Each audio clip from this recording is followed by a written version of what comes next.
En estos encuentros que proponemos a partir de Rosario 3, la idea es hoy encontrarnos con música y literatura, porque se ha editado en los últimos días un libro que me parece de gran relevancia e importancia, porque cuenta la historia de una de las bandas más, vamos a decir, interesantes o las icónicas de los 80 de nuestra ciudad, más allá que históricamente, si nos remitimos a este hecho puntual, no nacieron en Rosario como banda, pero sí ocuparon una página importante de la música de la década de los 80 en nuestra ciudad, y estamos hablando de Punto G. Se editó ese libro justamente fue escrito quien voy a recibir a partir de este momento, que es Diego Giordano, músico, periodista, escritor. Gracias, Diego, por aceptar esta invitación de Rosario 3. Un gusto, muchas gracias a vos, Alejandro, muchas gracias por la convocatoria. Bueno, Diego, ¿por qué un libro sobre Punto G? Yo me repreguntaría cómo nadie lo hizo antes, ¿no? Digo, es una historia tan interesante, es una historia tan emblemática de lo que fue el rock, en los años 80, y un grupo que marcó, que capturó de alguna manera el pulso de esos años. Me parecía, además, digamos, salvo uno de los integrantes que falleció en el 2015, Tato Fernández, el resto están todos vivos, viven acá en Rosario, en Cañada algunos, estaba todo servido, digamos.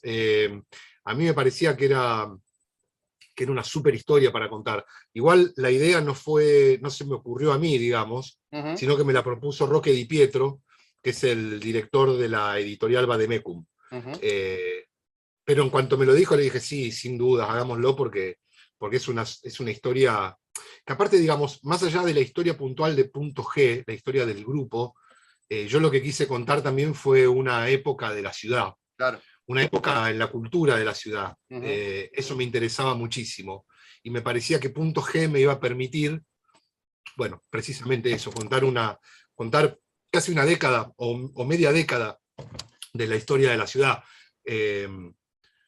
Te confieso que cuando empecé con el libro tenía mucha inquietud, porque mi primer libro se llamó Inédito, y fue una investigación que hice sobre el rock de Rosario del año 82 al año 87. Sí, sí.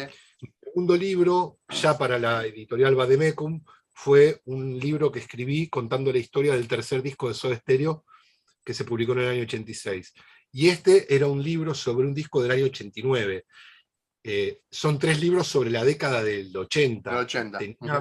Tenía mucha, viste, al principio tenía muchas inquietudes con respecto a, voy a repetir ideas, viste.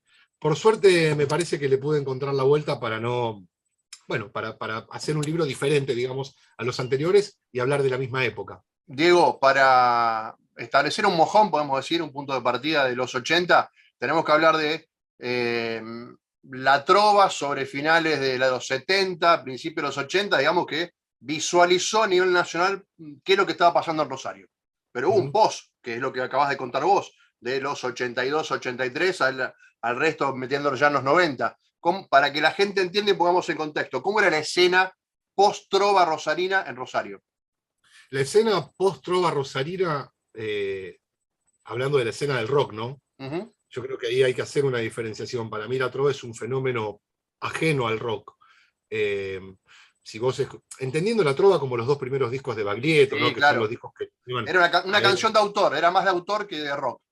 Y estaba muy ligada a la música popular, muy ligada al folclore. Pero digo, más allá de eso, es cierto que está conectada con el rock, porque los hermanos menores de la trova son los que fundan Identikit, los que fundan Graffiti, que son los grupos del pop emblemático de los 80.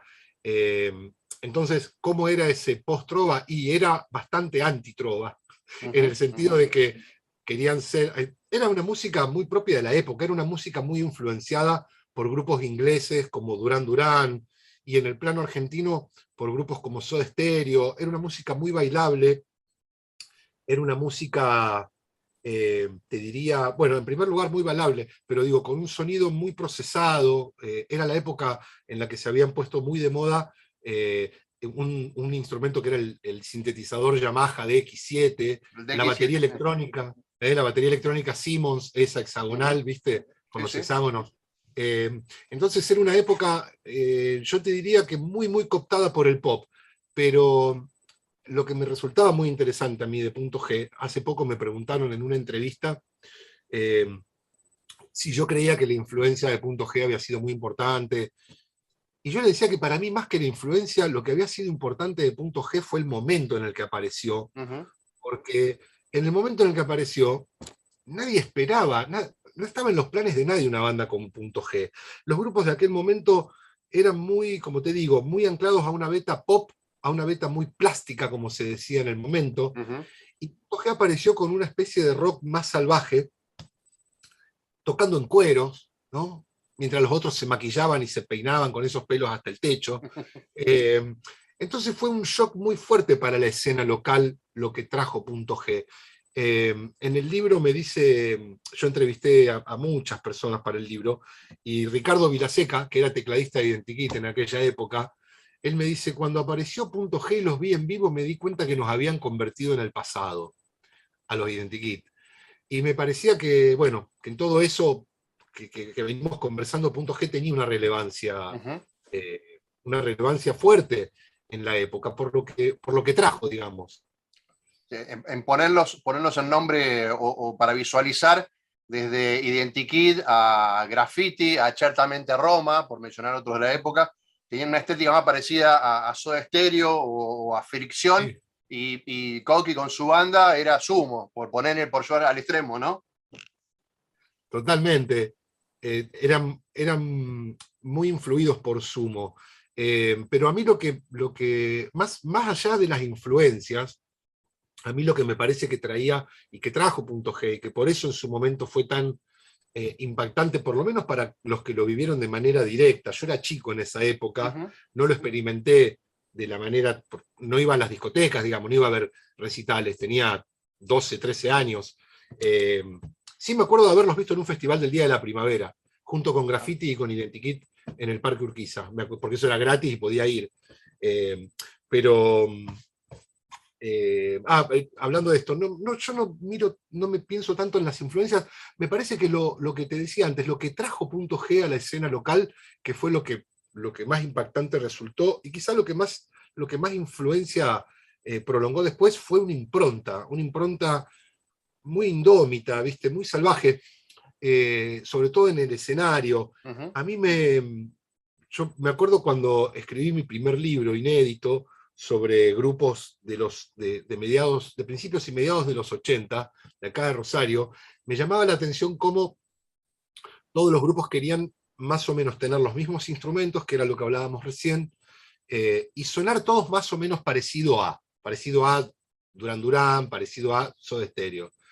Y lo que me resultó revelador, digamos, en el caso de Punto G, porque digamos, muchos grupos no podían acceder a eso, porque no tenían el poder adquisitivo para tener esos instrumentos. Los Puntos G tampoco, pero lo que me llamó mucho la atención mientras escribía el libro es ver cómo un montón de grupos sin esos instrumentos trataba de sonar como si los tuviera, y cómo Punto G, sin esos instrumentos, mostraba que no los tenía. O sea, digamos, los tipos con instrumentos muy precarios tallaron una estética de la crudeza en ese primer disco, que era algo que no estaba en boga, ¿viste? Salvo en Sumo, ponele, que vos los mencionaste recién, o en una banda que recién arrancaba, no, ya había empezado, pero estoy hablando del 87-88, digo, Don Cornelio y La Zona. Claro. Es un grupo con el que para mí Punto G tiene muchísimo que ver. No me refiero a las influencias, me refiero a que son grupos muy similares en un montón de aspectos. No solo por la formación, las letras, la impronta, impronta de mucha intensidad, ¿no? En la interpretación. Bueno, eso. Y en cuanto a la evolución más allá del primer disco, después sé que hubo algún que otro conflicto y terminaron editando de forma independiente, algo que era medio raro para la época, ¿no? Sí. Todos querían subirse a un sello y que el sello lo lleve de la mano por todos lados, y estos fueron por otro lado. Lo que pasa es que cuando llega la gran crisis económica del año 88-89, las discográficas, CBS, EMI, WEA, que eran las grandes discográficas multinacionales de la época, empiezan a recortar presupuesto y la manera en la que lo hacen es anulando, rescindiendo los contratos con las bandas emergentes. Es decir, privilegiaban al Soda Stereo, al Charly García, Al mainstream. al Miguel Mateos, claro, al tipo que les garantizaba un montón de plata. Entonces las bandas, por llamadas, así, mal llamadas del interior, digamos, porque Identikit, Graffiti, Certamente Roma, Punto G, fíjate que Graffiti alcanza a editar 2 discos, Graffiti alcanza a editar 2 discos, Certamente Roma alcanza a editar uno y Punto G uno solo. Ahí se cancelan todos los contratos, viene la gran crisis hiperinflacionaria del 89, y en el 91 los Punto G deciden, a instancias de su manager Alejandro Rudi, hacer un sello independiente, lo cual era una cosa no inédita, porque ya existía la experiencia de la música independiente en la Argentina, empezando por Mía, ¿no? De Los Vitales, en Villa de Lina, siguiendo por Los Redondos, sin ir más lejos. Pero era muy raro que una banda chica, digamos, se colgara esa mochila al hombro de formar un sello independiente, y ellos graban un disco que para mí es el mejor de los 3 que grabaron, que se llama Punto G, y cometen el error, visto a la distancia uno lo dice, cómo hicieron tal cosa, pero en aquel momento no estaba tan claro. Cometen el error de editarlo en vinilo, en un momento en el cual todo el mundo se estaba deshaciendo de los vinilos y comprando CDs, y el disco pasó desapercibido.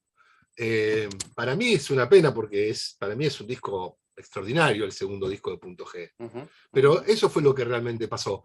Y después, sí, ya más adelante, creo que en el año 93, firman contrato con una compañía muy pequeña, M&M creo que era, si mal no recuerdo, y graban un último disco que tiene canciones del primero y del segundo regrabadas en versiones nuevas o con mejor sonido, y después, bueno, tocan algunas veces más y en el 94 se disuelven.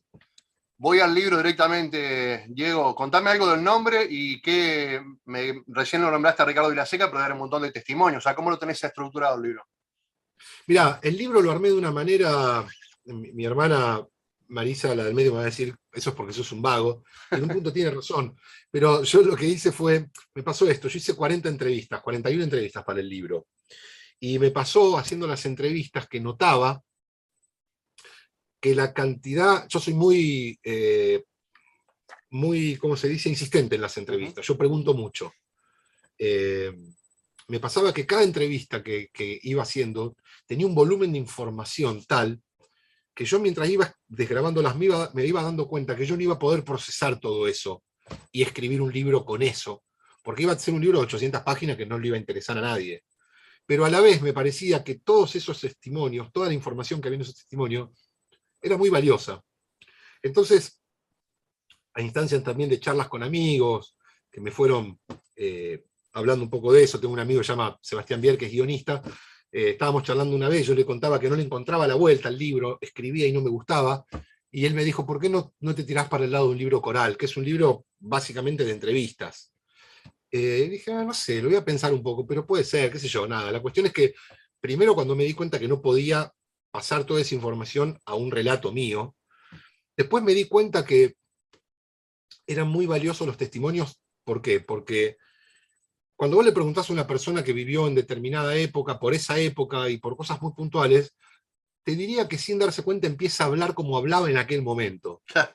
Entonces empezaron a aparecer elecciones verbales, lexicales, que era prácticamente estar leyendo algo, una entrevista hecha en los 80. Y después me pasó que cuando ya tenía las entrevistas hechas con los puntos G, me di cuenta que, siendo Cañada de Gómez un lugar muy chiquito a comienzos de los 80, esta era una historia, casi te diría, familiar, de vecinos, de amigos del barrio, y que nadie mejor que ellos para contarlas, y que yo solamente me iba a meter ahí a molestar en el medio. Entonces lo que decidí fue hacer una introducción, escribirla yo, en realidad el libro lo escribí yo, digamos, pero quiero decir, una introducción en la que yo contara la historia de Punto G, a modo, viste como cuando ibas al videoclub, soy un viejo y digo videoclub, pero alquilabas, te fijabas la película que traía una sinopsis atrás, claro, y veías de qué trataba, a ver si te interesaba. Bueno, escribí un poco una sinopsis de lo que es la historia del grupo, y después viene la película, digamos, que es el libro, que son todos los testimonios que yo recopilé, que por supuesto los edité, y le fui dando una cohesión Eso también me pasó, que me resultó muy interesante comprobarlo, porque era una intuición que yo tenía, pero que no se me había manifestado. Eh, Me empecé a dar cuenta, mientras acumulaba los testimonios y los iba encadenando, que, por ejemplo, cuando vos tenés una persona que te cuenta lo que vio determinada noche en determinado lugar, y otra persona que estaba en el mismo lugar pero mirando desde otro ángulo, y una tercera que a lo mejor no estaba o estaba en un auto, los tres vieron algo que se complementa y le iba dando como una cosa muy cinematográfica al libro. Entonces, ahí ya no tuve dudas, digamos, que me gustaba mucho cómo se iba hilando todo ese relato de tantos testimonios, de tantas voces, y por eso decidí armarlo de esa manera. La última, Diego, tiene que ver con el título. ¿Por qué la elección del título? Mira, es parte de la letra de una canción de Punto G, y me parecía que englobaba más o menos de lo que se hablaba en el libro, porque el libro habla de una época, habla del final de una época el libro. Habla del final de una época en el rock argentino, habla del final de una época en la política argentina, Ujú. ¿no? Habla del final, o sea, el libro termina con la crisis de hiperinflación del 89. Ese es cronológicamente es cuando termina el libro. Entonces, me parecía que es cuando después viene Menem y destruye los ferrocarriles, entre tantas otras cosas, ¿no? Pero me parecía que el título englobaba un montón de cosas, ¿viste? Era una época en la que se terminaba, y los trenes ya no vuelven más, en una frase que de alguna manera sintetizaba todo eso. Y los trenes ya vuelan nomás. Estamos hablando justamente en las semanas, o por ahora, por estos días están probando la vuelta del tren Rosario Cañada de Gómez. Fíjate vos, Muy buena noticia. la vuelta, fíjate vos la vuelta de todo esto. O sea, tu nombre habla del cierre de una época y ahora están haciendo la prueba piloto y justamente ese tren volviendo a Cañada, donde empezó esta historia. Buena, en buena hora tienen que volver los trenes, por Por, supuesto. por supuesto. Diego, te mando un fuerte abrazo. Gracias por esta charla. Aquellos que quieran encontrar el libro, ¿dónde lo pueden comprar? Mirá, están en todas las librerías del centro, está, qué sé yo, Vademecum tiene muy buena distribución, por suerte. Ujú, ujú. Así que, qué sé yo, no quiero decir ninguna para no chivear, Perfecto. pero en la zona de la facultad, digamos, ahí de humanidades, Ujú. todas esas librerías lo tienen. Diego, abrazo a la distancia y gracias por esta charla. Ale, muchas gracias, es un placer hablar con vos, muchísimas gracias.